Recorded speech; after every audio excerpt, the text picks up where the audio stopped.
Assalamu alaikum. Alhamdulillah. It truly amazes me when I see how Allah Ta'ala has arranged sustenance for people in so many different ways and places. Yesterday we were charging our paddy fields and preparing them for planting. Among them, one of our plots was already ready from the previous day, so we had started planting rice there. But because of the heavy rainfall, that particular field was flooding. The water level was rising so much that as soon as we planted the seedlings, they were getting submerged.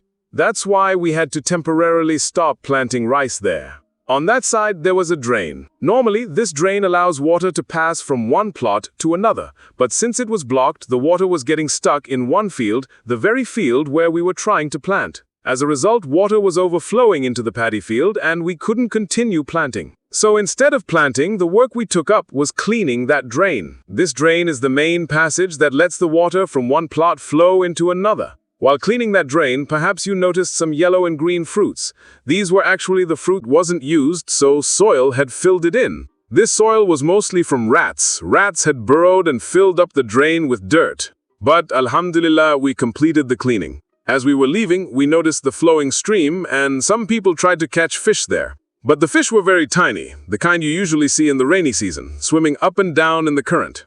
Since they were so small, we didn't catch them and instead moved on to our next work. Before going home, we remembered that we had a taro field nearby. From there, we often collect taro stems, usually about once a week. This time we saw that the taro stems had grown very big, and since there was so much water, it had become a little difficult to harvest them. But since many of us had come together, we decided to collect as much as we could. Alhamdulillah, before long, we had filled a huge basket with taro stems. After harvesting, we usually take them home and share them amongst ourselves. If there are 4, 5, or 6 of us, then everyone gets a portion to take home. If there's a little extra at the end, then I keep it. Because of the rainy water and pulling them out from under the water, the stanoms looked a little dark in color, but since these are for home use, not for selling in the market, that didn't matter. At home, they'll be washed and cooked. At the start of the video, I mentioned how Allah Ta'ala has arranged sustenance for us in countless ways. If people just explore and look around, they will realize how many blessings Allah Ta'ala has placed for us. Scarcity or shortage of sustenance usually happens when a person thinks, I'm not capable of this work, or what will people say if I do this?